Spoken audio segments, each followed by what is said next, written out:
सम्पूर्णमा नमस्कार। पछिल्ला केही दिनहरूमा हर्क साम्पाङज्यूको चाहिँ अति धेरै टीका टिप्पणीहरू, नकारात्मक टिप्पणीहरू र उहाँको कमेन्टहरू एकदम धेरै सोसल मिडियामा जताततै चर्चा भइरहेको छ नि त।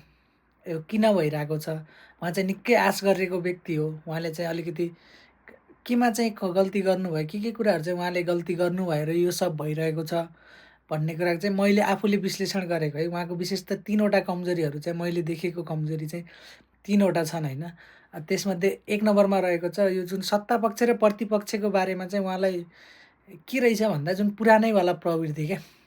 के भन्दा जस्तो सत्ता पक्षले चाहिँ जे जे गर्दा पनि प्रतिपक्ष भइसकेपछि त्यसको चाहिँ खण्डन नै गर्नुपर्छ। त्यसलाई चाहिँ समर्थन गर्नु चाहिँ हुँदैन, त्यसको विरोध नै गर्नुपर्छ भन्ने खालको एउटा यो जुन पुरानो खालको सोच जसरी चाहिँ आजसम्मका नेताहरूले गरिरहेथे, त्यस्तै खालको एउटा प्रवृत्ति। र अर्को चाहिँ 2 नम्बरमा दोस्रो चाहिँ के भने उहाँले जुन समाचारहरू पढ्नुहुन्छ, स्ट्याटसहरू लेख्नुहुन्छ, त्यसमा चाहिँ कुनै पनि समाचारको आधिकारिक स्रोत नभइकन, जस्तो कि कसैले स्ट्याटस हाल्यो, उहाँलाई सेयर गर्यो अथवा उहाँको वालमा देखियो, उहाँले चाहिँ त्यही कुरालाई चाहिँ आधिकारिक मान्ने विभिन्न आजभोलि त फ्रड, फेक पेजहरू झन्डै छन्, कति छन्। उहाँले चाहिँ आफ्ना समर्थकहरूले हालेका पेजहरू, पोस्टहरू त्यसैले चाहिँ आधिकारिक रूपमा मानेर उहाँले चाहिँ समाचार जस्तो बनाएर चाहिँ पोस्ट गर्ने अनि चाहिँ कुनै पनि अन्तर्वार्तामा गएर त्यसैले आधिकारिक रूपमा चाहिँ बोल्ने, यो पनि उहाँको चाहिँ एकदम कमजोरी छ। अब आउँदा दिनहरूमा चाहिँ उहाँले के कुराहरूलाई चाहिँ आधिकारिक हुन् कि होइनन् भन्ने कुरा चाहिँ राम्रोसँग बुझेर मात्रै पोस्ट गर्नुभयो भने चाहिँ पक्कै नै ठिक हुनेछ। र तेस्रो नम्बरमा रहेको छ उहाँको चाहिँ एकदम धेरै देखेको अहम्ता, यो जुन घमण्ड, उहाँ आफू जत्तिको राम्रो, आफू जत्तिको ठुलो मान्छे, आफू जत्तिको बुझ्ने मान्छे कोही छैन जस्तो चाहिँ उहाँको जुन प्रवृत्ति देखिएको छ नि यो, उहाँको एकदमै ठुलो कमजोरी चाहिँ यही नै हो।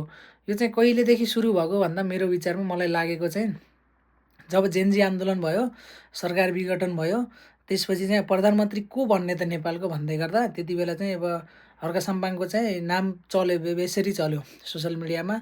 अनि उहाँ आफै पनि काठमाडौँ जाने यताउति गर्नुभयो। हो त्यसपछि चाहिँ उहाँलाई चाहिँ के लागेछ, म आफू त धरानको मेयर हुनुहुन्थ्यो यति हुँदाहुँदै, ल उहाँलाई चाहिँ म चाहिँ खतरा मान्छे, देशलाई चाहिँ मलाई चाहिँ जबरजस्ती प्रधानमन्त्री पनि बनाउने खालको भइसकेछु म त।